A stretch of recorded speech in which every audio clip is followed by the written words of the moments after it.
My lord, it's a transfer petition by the husband, my lord. Petitioner filed a case for divorce. Under section 13 of Hindu marriage act, उसमें divorce की decree हुई हो गई cruelty के आधार पे, और 15 लाख रुपए परमानेंट एलिमनी हो गई, हमने पेमेंट कर दिया। उसके बाद इस लेडी ने मेंटेनेंस की एप्लीकेशन लगाई सर। कोर्ट में इस लेडी का कंडक्ट इतना भयंकर है कि पूरी कोर्ट प्रेशर में है। योर लॉर्डशिप काइंडली कंसिडर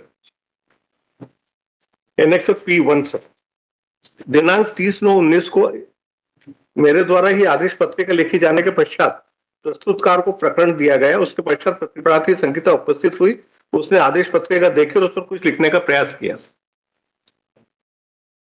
प्रस्तुतकार द्वारा इसे मना करने पर उसने विवाद किया। न्यायालय के सभी स्टाफ मेंबर द्वारा उसे समझाने का प्रयास किया, लेकिन वह नहीं मानी। वह दीवार पर भी कुछ लिखने लगी।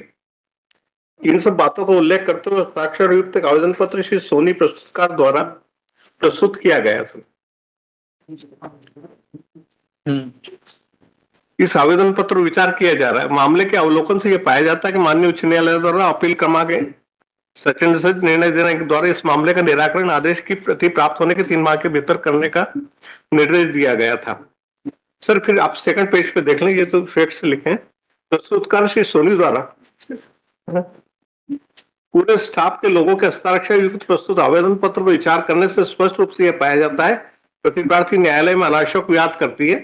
वो आदेश पत्रिका पर कुछ भी लिखने का प्रयास करती है। इसके द्वारा न्यायालय के भीतर दीवार पर भी इबारत ऐसा करने से मना करने के बावजूद भी लिखी गई जो अत्यंत आपत्तिजनक है। उसे यदि कहना था लिखित में आवेदन दे सकती थी, चूंकि पुनः उसके द्वारा मेरे विरुद्ध शिकायत की, इस पर किसी और पर कुछ आक्षेप लगा सकती है। सर ये डाइवोर्स की पिटीशन की प्रोसीडिंग है sir. Divorce petition was allowed? हाँ सर, डाइवोर्स पिटीशन अलाउ हुई, उसकी अपील पेंडिंग है और स्टे लिया है इन्होंने, और स्टे के बाद भी वो अमाउंट इन्हीं के पास है 15 लाख रुपए। इसके बाद सर ये ऑर्डर है sir annex P2। Sir order ये है सर कि ये एविडेंस के लिए केस बार बार फिक्स होता रहा 125 के केस में। ये बार बार कोई अलग अलग तरह की एप्लीकेशंस लगा के उस पर टाइम लेती रही, और फिर ये एप्लीकेशन लगाई कि पहले डिफेंडेंट का एविडेंस हो। इस ऑनरेबल कोर्ट ने ये पाया पहले तो पिटिशनर का एविडेंस होगा। कोर्ट ने ये ऑर्डर किया कि पिटिशनर अपना एविडेंस पेश करे। लेकिन मतलब मेरा पूछना ये है, ये कंटेम्प्ट दिखाने के लिए तो ठीक है, but what will be the result after transferring? What उसको तो अभी तक एविडेंस नहीं हुआ था। एविडेंस नहीं हुआ मान रहा हूँ, बट ये ट्रांसफर करने से क्या? ट्रांसफर के लिए मैं बता रहा हूँ सर, कहीं भी ट्रांसफर करेंगे तो ये स्थिति बनेगी। सर मैं आपको बता रहा हूँ। फिर ये कोर्ट में मैं गया, मुझे मारने के लिए दौड़ी। कहाँ पे गए थे आप? हाँ ये है सर एनेक्स P4 आप मुलाजा फरमाएं। P4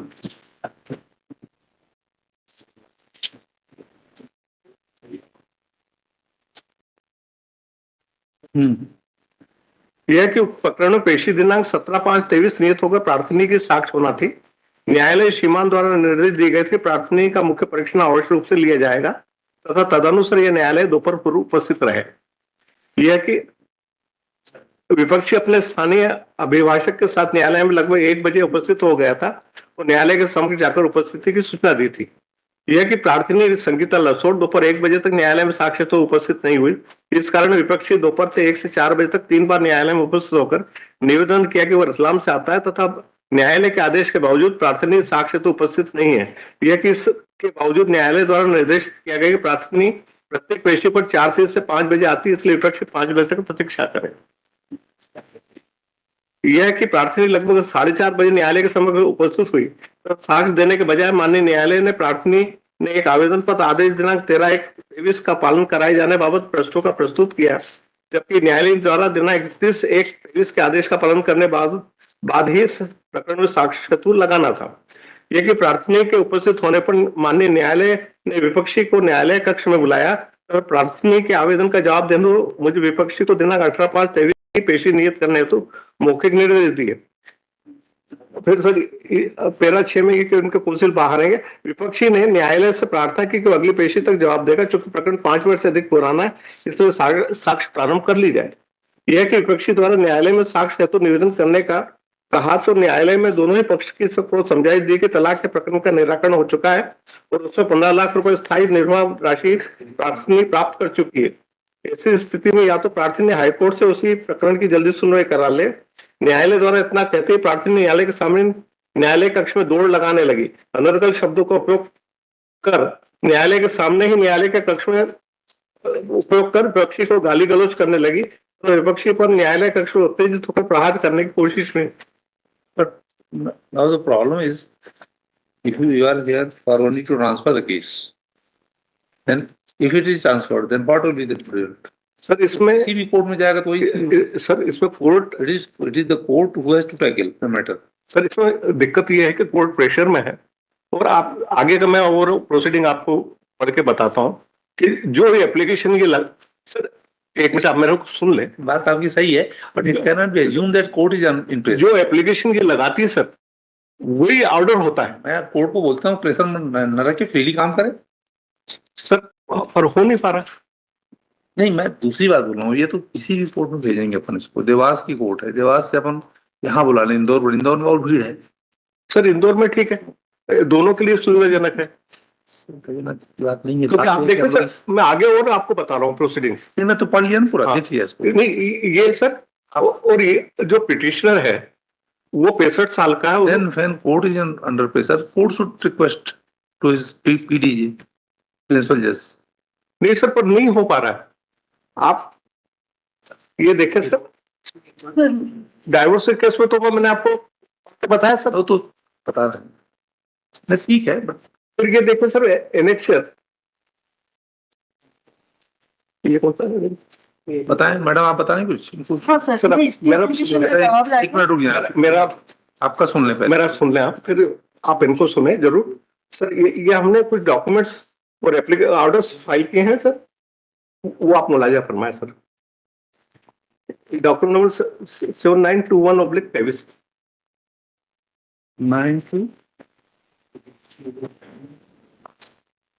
12/7/23 को फाइल किए सर। 12/7/23 जी सर। हाँ 12/7/23 एक ऑर्डर शीट है, इट इज ऑर्डर शीट। हाँ ऑर्डर शीट वो फाइल कर रहा हूँ सर मैं। और आप देखें कोर्ट सारे ऑर्डर्स इनके फेवर में दे रही है और हूबहू जो एप्लीकेशन में लिखा है वो ऑर्डर में लिखा हुआ है।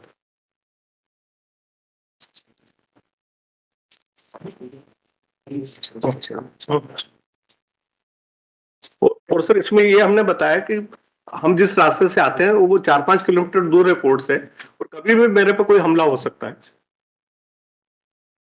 ये आती हैं तो कोर्ट खुद के साथ 2-3 लोगों को लेके आती है। नहीं, बट यू से all orders are in favor of respondent in this case. And that was language is same. That was only due to pressure of respondent. You say, but you already submitted that a divorce petition was allowed also by that. Yes, ma'am. That was in your favor. Sir, वो family court जज साहब दूसरे थे बात। Sir मैं allegations नहीं करना चाहता सर, इसीलिए मैं कुछ कह नहीं रहा हूँ, मैं खाली आपको ऑर्डर्स बता रहा हूँ। देख लिया मैंने। हाँ और सर जो एप्लीकेशन है so far as the conducts are concerned, court should take action if required. और सर ये आप देखें एनेक्सर इसी के साथ मैंने A2 आप इसी में फाइल किया है।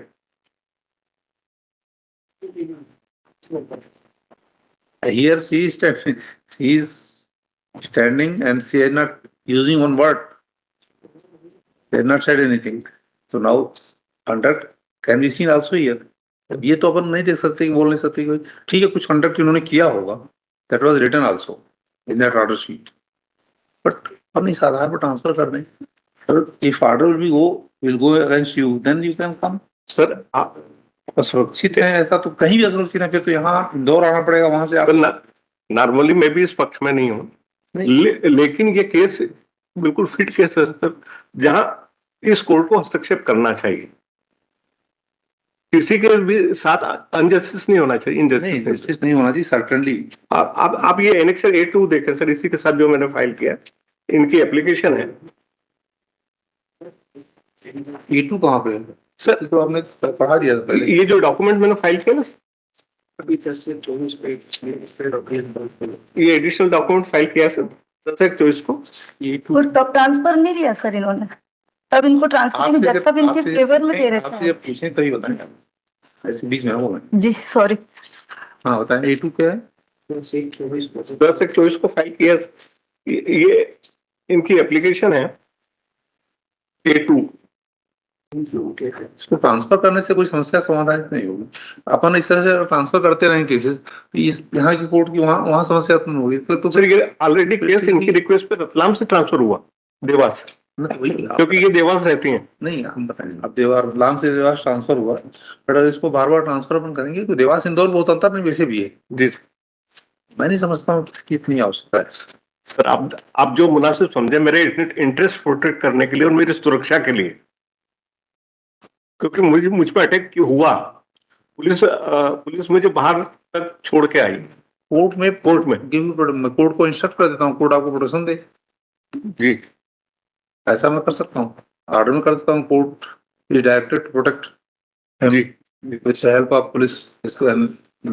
और they may write to letter to SP. हाँ सर, और ऐसा बोल जी, और इनको कंट्रोल करें। नहीं, इनको कंट्रोल करना कोर्ट का काम है ना। दैट इज, तो वो आप भाई ये भी तो एक कंट्रोल है। ये जो आप पूरी ऑर्डर शीट्स है, that is also a control.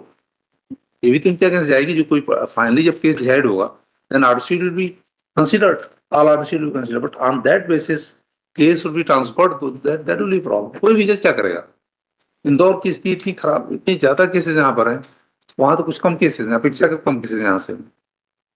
Indore में तो बिल्कुल जगह मतलब कि हालत खराब, जजेस की बिल्कुल संख्या कम है और बिल्कुल नहीं हो पा रहा है। मैं भी नॉर्मली सर इस प्रकार के केसेस में, नहीं ठीक है, पर लेकिन ये इट्स ए फिट केस। आप जो भी सर मुनासिब समझे। मैं इनको प्रोटेक्ट करने के लिए बोल रहा हूँ आपको, प्रोटेक्ट करने के लिए, और प्रेशर में नहीं आए। Court should not be under pressure. Sir ये स्टे एप्लीकेशन का जवाब लाई हूँ मैं, और सर मुझे जो सर ने जो बोला उसके अगेंस्ट बात बता नहीं सर। सर मैंने 2000 जी I don't need to listen to you. Please keep now. हाँ, He has withdrawn his petition. Only wanting some protection from the court. जी Protection is the duty of the court. Anyone can get protection from the court. Sir उस दिन कोई घटना घटी ही नहीं। 6 ये order case sheet में पढ़ लीजिएगा, सब जितनी आर्डर शीट लिखी जा रही है आपके शीट पे लिखा ही नहीं है, आप देखिए। अरे मेरी बात सुनो, जी जो आपकी दूसरी आर्डर शीट उन्होंने पढ़ा, अभी आप जो डाइवोर्स केस की आर्डर शीट पढ़ा, हाँ सुनिए मेरी बात, जी दैट गोज अगेंस्ट यू। आप मेरी बात समझो।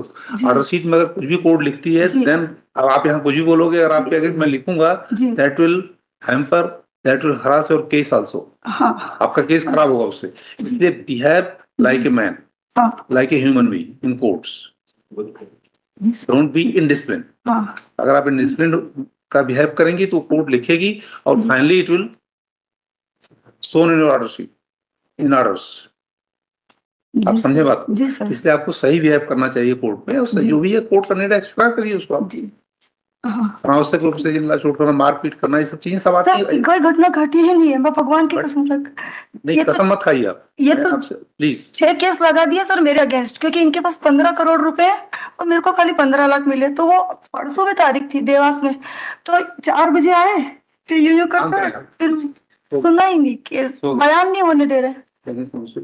सीनियर काउंसिल आशय after arguing at length, return the petition of transfer with request the learned family court be directed to protect the petitioner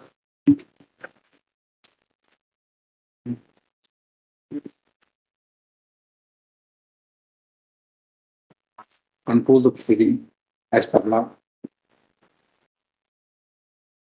without fear or favor.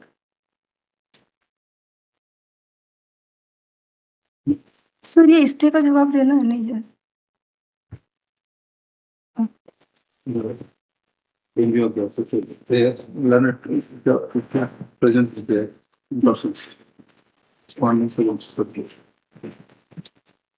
Offline वाला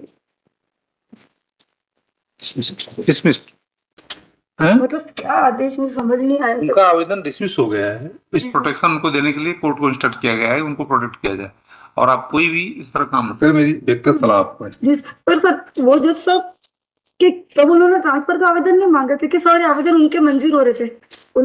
वो 4 साल court आई ही नहीं और 10 अप्रैल से अभी ये फैमिली मैटर्स होते हैं मैडम, 3 महीने से मेरे को ILD सुनिए। दिया। फैमिली मैटर्स होते हैं, परेशान होने की जरूरत नहीं है और परेशान होने के कारण ही फैमिली मैटर्स बनते हैं। आप घर जाएं और आपका उनका आवेदन डिसमिस होगा, केस वहीं चलेगा। जी सर। लेकिन वहां बिहेव कायदे से करें जिससे कोर्ट को अनावश्यक रूप से बातें लिखने में पड़े आपके खिलाफ कुछ भी। बहुत सी चीजें आपके खिलाफ लिखी गई हैं और ठीक नहीं है। मैं आपको अभी